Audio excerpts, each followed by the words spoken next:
Non metal and metalloids. पहले हम देखेंगे धातु में क्या है। धातु या मेटल, धातु में ये मेटल क्या होती है? आसानी से जो तत्व आसानी से हाँ, आवर्त सारणी में वे तत्व या आवर्त सारणी में आने वाले वे तत्व, वे सभी तत्व जो आसानी से इलेक्ट्रॉन त्यागने की क्षमता रखते हैं अथवा धनायन बनाते हैं। क्या बनाते हैं? हाँ, क्योंकि इलेक्ट्रॉन अगर निकलेगा तो धनायन पड़ेगा और इलेक्ट्रॉन ग्रहण करेगा तो ऋणायन बनता है। ठीक, तो वही तत्व क्या कहलाएंगे? धातु में। क्या समझे? आवर्त सारणी में आने वाले वे सभी तत्व जो आसानी से इलेक्ट्रॉन त्यागने की क्षमता रखते हैं अथवा धनायन बनाने की क्षमता रखते हैं। ठीक, वे क्या कहलाएंगे? धातु में। ठीक, ये सीधे सीधे सिंपल भाषा में कहते हैं कि वे तत्व जो आसानी से इलेक्ट्रॉन त्याग देते हैं, ठीक, या धनायन बनाने की क्षमता रखते हैं, वो क्या होगी?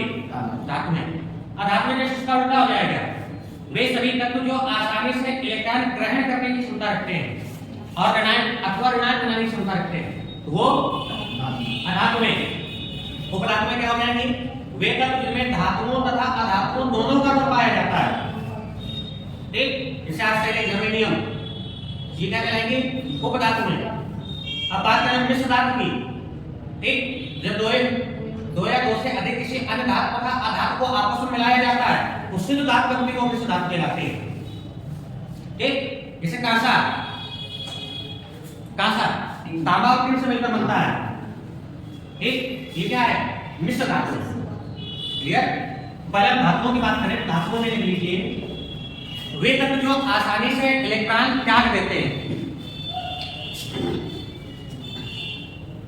वे तत्व जो आसानी से इलेक्ट्रॉन त्याग देते हैं अथवा धनायन बनाने की क्षमता रखते हैं। वे तत्व जो आसानी से इलेक्ट्रॉन त्याग देते हैं अथवा धनायन बनाने की क्षमता रखते हैं।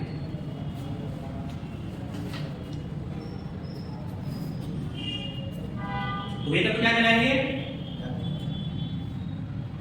धातु में कहलाती है। ये धातु कहलाते हैं। ठीक, अब अगर सक्रियता के अनुसार, सक्रियता के घटते क्रम में हम तत्वों को देखें, धातुओं को देखें, ठीक, तो सबसे अधिक जो सक्रिय धातु क्या है? पोटेशियम। क्या है? पोटेशियम। इसके बाद सोडियम, इसके बाद मैग्नीशियम, इसके बाद एल्यूमिनियम। ठीक है, ये सक्रियता का घटता क्रम है धातुओं में। ठीक, धातुओं की सक्रियता का क्या है? घटता क्रम है। ठीक, और आगे बात करें तो एल्यूमिनियम से कम आ जाएगा जस्ता, जिंक, इसके बाद आ जाएगा फेरस, आयरन, है ना। इसके बाद लेड हो गया आपका, हाइड्रोजन हो गया, कॉपर हो गया। ठीक, लेड जिसे सीडी कहते हैं, हाइड्रोजन हो गया, कॉपर हो गया, है ना। इससे धातुओं की सक्रियता में चलता रहता है। मरकरी है, सिल्वर है, गोल्ड है, Hg, Ag, Au गोल्ड होता है। Hg क्या है? पारा, Ag सिल्वर यानी चांदी और Au गोल्ड यानी सोना। ठीक, अब मरकरी पारा को भी कहते हैं। ये धातुओं की सक्रियता का घटता क्रम है। कौन सा क्रम है ये? घटता क्रम।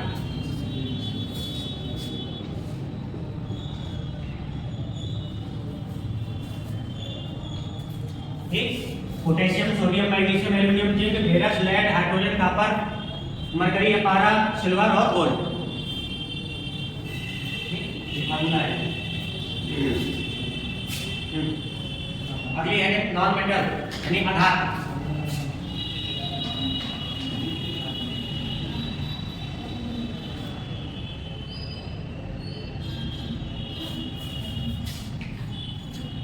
नॉन मेटल या धातु क्या होती है? इलेक्ट्रॉन आसानी से नहीं त्यागते वे तत्व जो आसानी से नहीं नहीं त्यागते, ठीक है। तो नहीं त्यागते तो क्या करेंगे? ग्रहण करते हैं, ठीक है, यानी लेते हैं। धातुएं क्या है? इलेक्ट्रॉन को देती हैं, त्यागती है, छोड़ती है, ठीक। और नॉन मेटल जो है इलेक्ट्रॉन को ग्रहण करते हैं, यानी लेते हैं, ठीक। तो इसका पार्ट क्या हो जाएगा?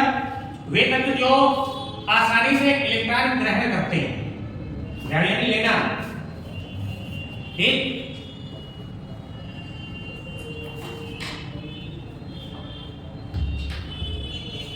इससे आप लोगों को कोई पैसा दे तो आप आसानी से उसको ले लेते हैं, यानी ग्रहण कर लेते हैं, है ना।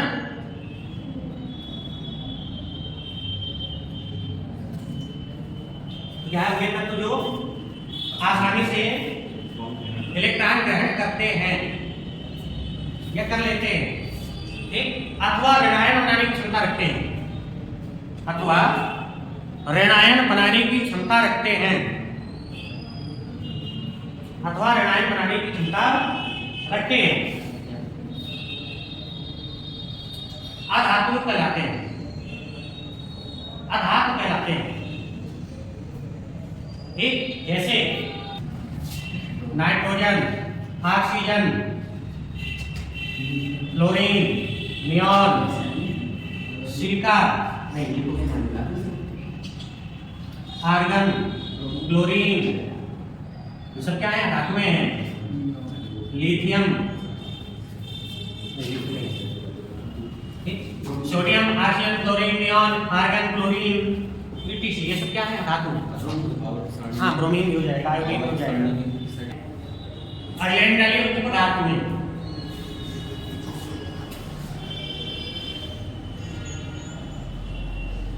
उपधातु इसको कहते हैं मेटलॉइड्स। ये क्या होते हैं? हाँ, जो धातु और धातु दोनों की गुण रखते हैं, जो धातु और धातु दोनों के गुण रखते हैं वो उपधातु में कहलाते हैं, ठीक। ये जिनमें धातु तथा धातु दोनों के गुण पाए जाते हैं वे अधातु में कहलाते हैं। क्या कहलाते हैं? अधातु में कहलाते हैं। धातु तथा अधातु दोनों का गुण रखते हैं, हाँ, उपधातु में कहलाते हैं, ठीक। जैसे बोरान, सिलिकॉन, जर्मेनियम, आर्सेनिक, ठीक, एंटीमनी, पोलोनियम, ये सब क्या है? उपधातु में है। अगले नहीं मिश्र धातु लिखो। किसी धातु को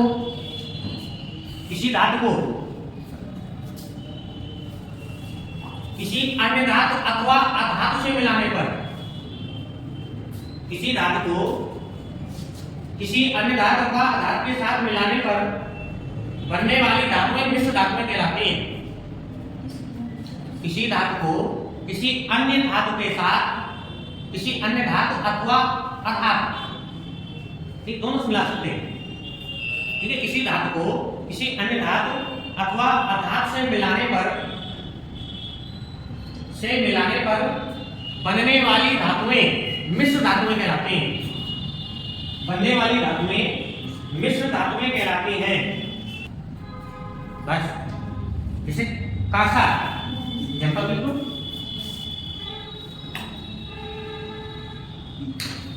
कांसा, ये क्या है? मिश्र धातु है, ठीक है।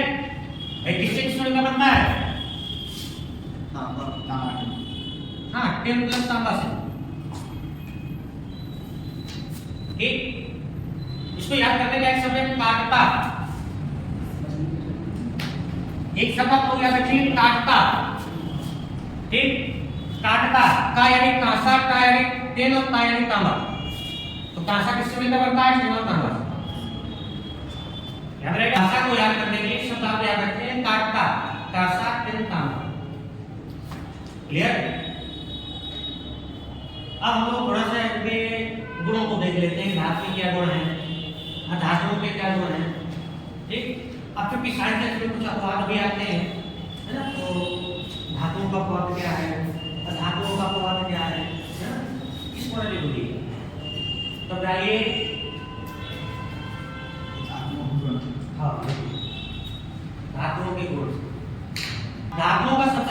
होता है कि धातुएं कठोर और क्रिस्टलीय होती हैं। धातुओं का सबसे मेन गुण क्या है? धातुएं कैसी होती, कठोर होती है और क्रिस्टलीय होती है। लेकिन हमारी एक धातु है कौन सी? पारा या मरकरी, जो कि नरम होती है। ठीक नहीं होती? ठीक, ये धातु के गुण का अपवाद है कि नहीं है? भाई धातुओं गुण है कि कठोर और क्रिस्टलीय होती है। क्रिस्टल का मतलब होता है दानेदार, रबेदार। ठीक, तो रबर क्या होता है? बिल्कुल चिकना नहीं होता, उसमें दाने दाने होते हैं, है ना, दानेदार होता है। इसी तरह धातुओं को भी कितना आप उसको महीन में तोड़ दीजिए, महीन बारीक कणों में तोड़ दीजिए, लेकिन वो पाउडर नहीं होगा, वो दाने में ही बने रहेगा। ठीक, उसी को कहते हैं क्रिस्टलाइजेशन। नमक, नमक का स्वभाव क्या होता है? क्रिस्टलीय होता है। ठीक, नमक को भले ही आप कितना भी पीसिए, लेकिन वो पाउडर नहीं बनेगा, उसमें दाने दाने रहेंगे। ठीक है, हाँ। तो धातु पहले वो लिख लिया, ये कठोर तथा क्रिस्टलीय होती है। कठोर तथा क्रिस्टलीय होती है। पारा जो है एक तरल है, ये धातु का अपवाद है। ठीक, इसके अलावा क्षारीय धातुएं जैसे लिथियम, पोटेशियम, सोडियम, ये मुलायम होती है, नरम होती है। सोडियम को चाकू से काट सकते हैं। ठीक, ये क्या है? नरम होती है, ये भी क्या है? अपवाद है। ठीक, मरकरी हो गई, पोटेशियम और सोडियम और लिथियम हैलाइड होता है। ये तीनों धातुएं क्या है? नरम होती हैं। ठीक, ये धातुओं के अपवाद हैं। धातुओं का जो गलनांक होता है या क्वथनांक होता है, ये कुछ होते हैं। ठीक, ऐसे होते हैं कुछ, यानी हाई, अधिक। ठीक, तो लिखिए धातुओं की समानता, गलनांक और क्वथनांक कुछ होते हैं। धातुओं की समानता, गलनांक तथा क्वथनांक उच्च होते हैं। क्या होते हैं? हाँ, और इसमें भी यही है कि जैसे सोडियम है, पोटेशियम है, सीजियम है, इनके गलनांक कम होते हैं। ठीक, अगला धातु में आघात वर्णनीयता का गुण पाया जाता है। कौन सा होता है? आघात वर्णनीयता। आघात वर्णनीयता क्या है?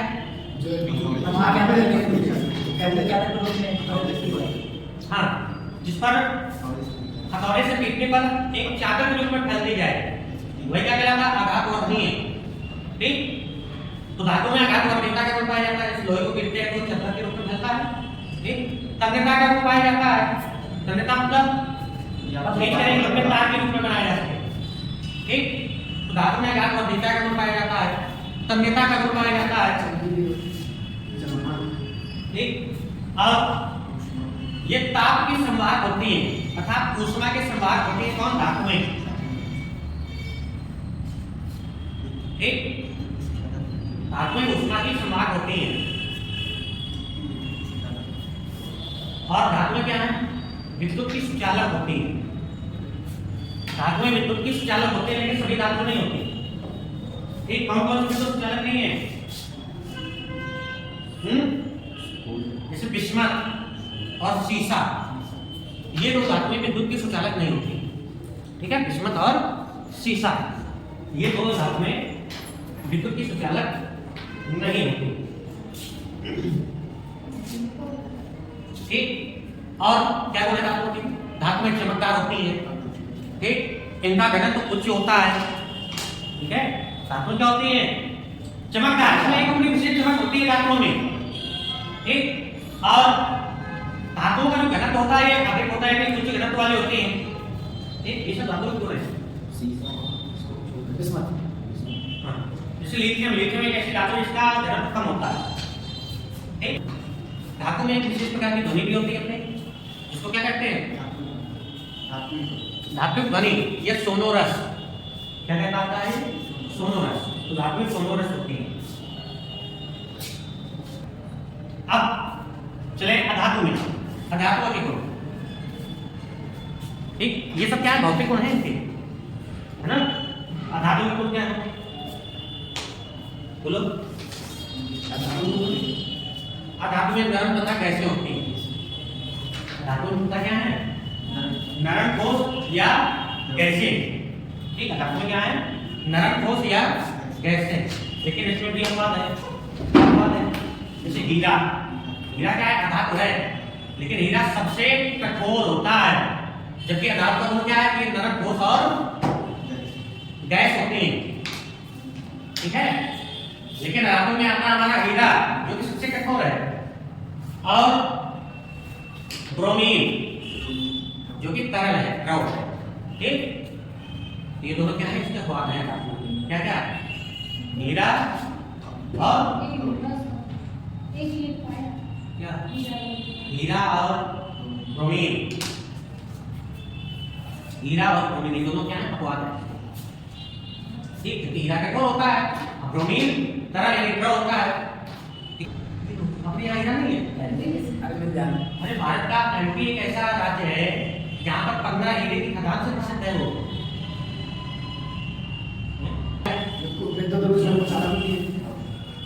इसका गलनांक और पतनांक कम होता है, ठीक। इस धातुओं का अधिक होता है, इसका गलनांक और पतनांक कम होता है। आपका क्या, इनका गलनांक और पतनांक कम होता है, लेकिन इसका अनुपात है हीरा, हीरा का गलनांक और पतनांक दोनों उच्च होते हैं, है ना। धातु में भंगुर होती है, ठीक। अब कौन से धातु भंगुर होगी, जो ठोस होगी, ठीक। ठोस धातु क्या होगी, भंगुर होती है। और क्या है इसके, ये ऊष्मा के अच्छे संवाहक नहीं होते, ठीक। जबकि हीरा क्या होता है, अच्छा संवाहक होता है, ठीक। हाँ, इसमें आघात वक्रता और तन्यता का गुण नहीं पाया जाता, अच्छा संभाग होता है ऊष्मा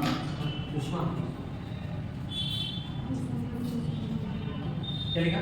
इनमें आघात वक्रता और तन्यता का गुण नहीं पाया जाता, इनमें कोई विशेष चमक नहीं होती, जबकि हीरा में होती है, क्यों भाई, आयोडीन में ठीक ठाक होती है। इनका घनत्व कम होता है, केवल आयोडीन में होता है, इनका घनत्व कम होता है। और ये क्या है, नॉन सोनोरस है, कैसा है, नॉन सोनोरस, मतलब इनमें धात्विक ध्वनि नहीं पाई जाती है, ध्वनि नहीं पाई जाती।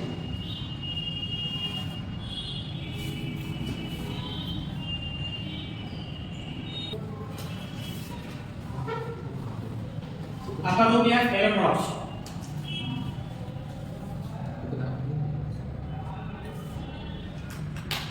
अपर रूप इसको कहते हैं एलोट्रॉप्स।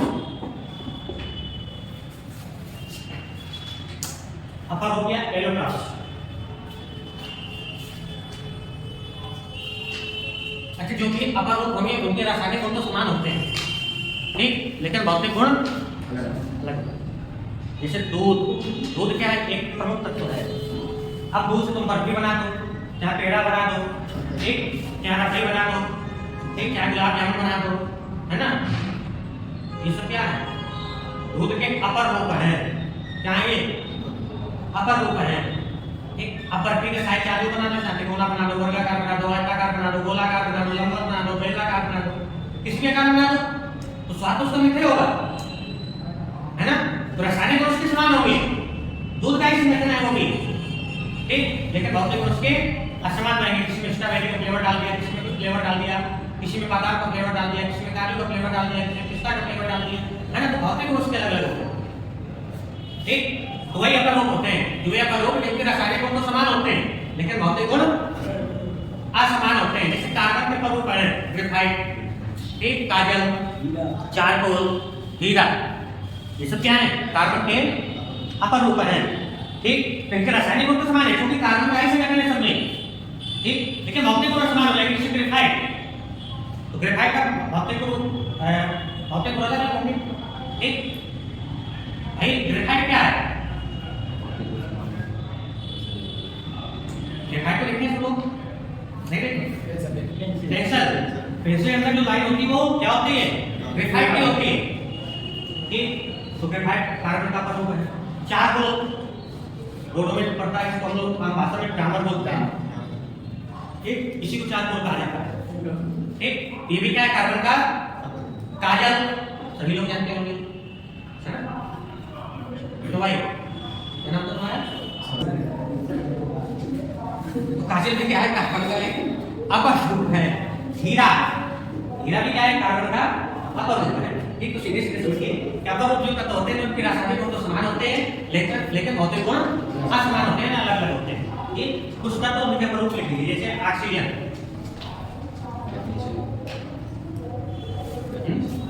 तत्व, और एक साइड बना लीजिए अपरोक्ष। ठीक, तो तत्व में जैसे ऑक्सीजन, ऑक्सीजन का अपरोक्ष क्या है? जैसे ओजोन, हाँ ozone, tetra oxygen, dioxygen. ठीक, ऑक्सीजन इसके अपरोक्ष में लिखिए, जैसे ozone, dioxygen, tetra oxygen, ये सब क्या है? इसके अपरोक्ष है। कार्बन, कार्बन, कार्बन के क्या क्या प्रूफ है? कार्बन डाइऑक्साइड, कार्बन ऑक्सीजन बनता है, जैसे ग्रेफाइट, हीरा, fluorine, fluorine, nanotube, nanotube, graphene, charcoal, काजल आदि। अगला टॉपिक है फास्फोरस। फास्फोरस क्या क्या प्रमुख है? जैसे सफेद फास्फोरस, पीला फास्फोरस, लाल फास्फोरस, इसका क्या है प्रमुख है?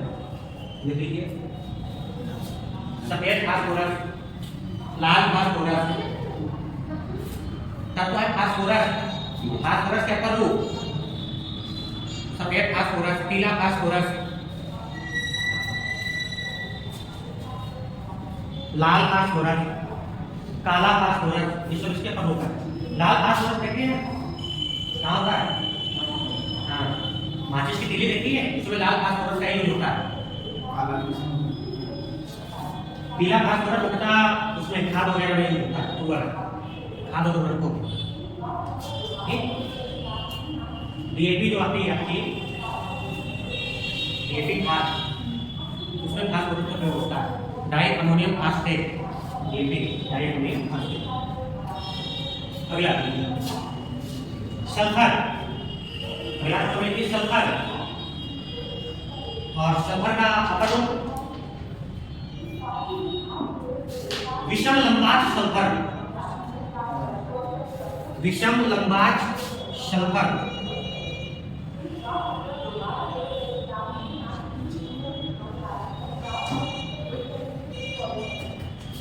विषम लंबाच सल्फर, ये सल्फर का एक प्ररूप है।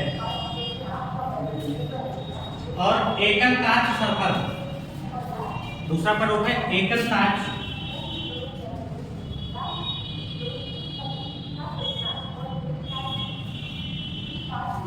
अगला अनाकार सल्फर,